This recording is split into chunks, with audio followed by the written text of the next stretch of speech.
Halo, selamat datang di part 2. Mari kita langsung masuk ke pembahasan. Jika kamu yakin kamu tidak berdaya untuk mengubah situasi keuangan kamu, kemungkinan besar kamu tidak akan melakukannya. Membuat alasan adalah penghalang lain untuk kesuksesan finansial. Alasan sering berasal dari rasa takut gagal atau keengganan untuk keluar dari zona nyaman. Namun, sama seperti gaya hidup sehat yang membutuhkan disiplin dan perubahan yang terkadang tidak nyaman, kesejahteraan finansial menuntut tingkat komitmen untuk menghilangkan alasan-alasan yang sama hanya akan menunda kemajuan dan membuat kamu terjebak dalam siklus ketertinggalan. Sekarang, izinkan saya berbagi kisah tentang rubah dan buah anggur yang berfungsi sebagai metafora untuk konsep di atas. Rubah yang gagal meraih buah anggur, berpendapat bahwa buah anggur itu masam dan si rubah tidak menginginkan buah anggur tersebut. Hal ini serupa dengan individu yang mengabaikan pentingnya uang karena mereka berjuang untuk mencapainya, alih-alih mengakui keterbatasannya malah menyalahkan faktor eksternal. Kesimpulannya, penting untuk memahami bahwa uang, emosi, dan kontrol sangat berhubungan untuk menjalani kehidupan yang seimbang dan sejahtera. Kita harus belajar mengelola emosi, menolak mentalitas korban,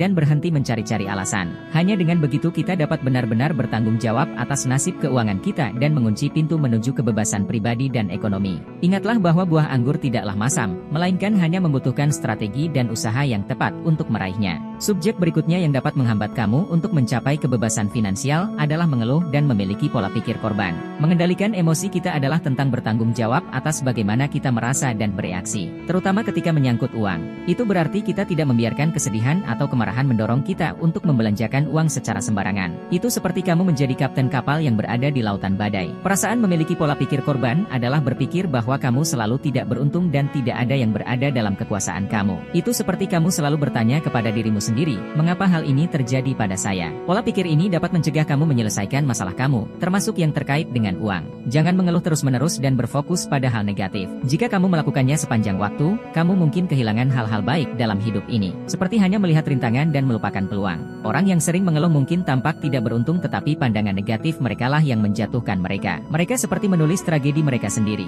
Bijaksanalah untuk menjaga jarak dengan mereka yang selalu negatif, karena sikap mereka dapat mempengaruhi kamu. Mereka mungkin mencari simpati dan perhatian kamu, tetapi ini tidak menyelesaikan masalah apapun untuk memegang kendali atas hidup dan keuangan kamu. Kamu harus tetap positif dan proaktif. Jangan biarkan orang lain atau keraguan diri mendikte tindakan kamu. Pikirkanlah untuk dirimu sendiri. Keraguan mendikte tindakan kamu. Bayangkan diri kamu sebagai pahlawan dalam petualangan kamu sendiri, bukan sebagai pengamat. Ingatlah emosi kamu dan cara kamu menanganinya. Kita memiliki Albert Einstein. Meskipun awal yang lambat dalam hidup dan dianggap malas oleh gurunya, dia tidak mengeluh. Dia tekun dan merevolusi fisika dengan teori-teorinya. Thomas Edison, dia bisa saja mengeluh tentang banyak eksperimennya yang gagal, tetapi dia tidak melakukannya. Dia terus bekerja dan menjadi salah satu penemu terbesar dengan lebih dari 1000 paten atas namanya. Apa rahasia kesuksesan mereka?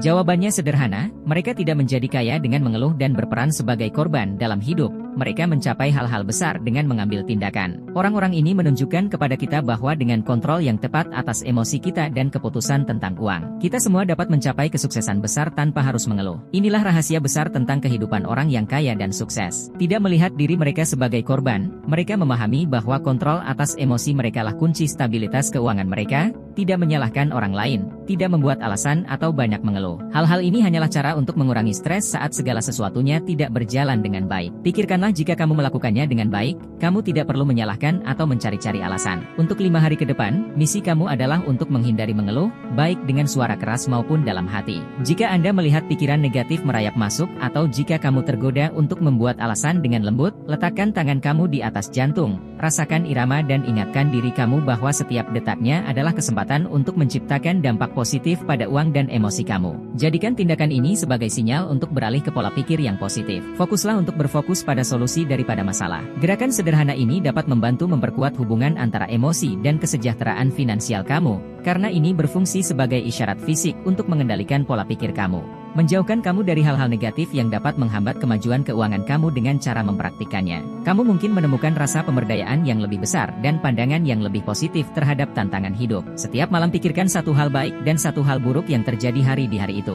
Tanyakan pada diri kamu, apakah saya melakukan sesuatu untuk membuat hal-hal ini terjadi? Ini akan membantu kamu melihat apa yang kamu lakukan dengan benar dan apa yang mungkin perlu kamu kendalikan. Hal ini benar-benar dapat membalikkan keadaan keadaan untuk kamu. Ingatlah bahwa jika kamu merasa bersalah sepanjang waktu, itu seperti menghukum diri sendiri. Mari kita bekerja untuk membangun masa depan kita, seperti yang dilakukan oleh Thomas Edison. Dia tidak menyerah ketika penemuannya tidak berhasil pada awalnya, dia terus mencoba sampai dia berhasil. Mari kita menjadi seperti Edison dan membangun masa depan kita dan tidak terjebak pada apa yang salah di masa lalu. Latihan ini bukan hanya tentang meningkatkan prospek keuangan kamu, ini tentang menguasai kontrol emosi kamu untuk menciptakan kehidupan yang sejahtera. Cara kita menangani emosi secara langsung berdampak pada pengelolaan uang dan kesuksesan secara keseluruhan. Ingatlah bahwa tujuan dari video ini adalah untuk memperluas cakrawala kamu di bidang investasi. Ini bukan tentang memberikan kamu makanan keuangan yang siap saji, tetapi tentang mengajari kamu cara memasaknya sendiri.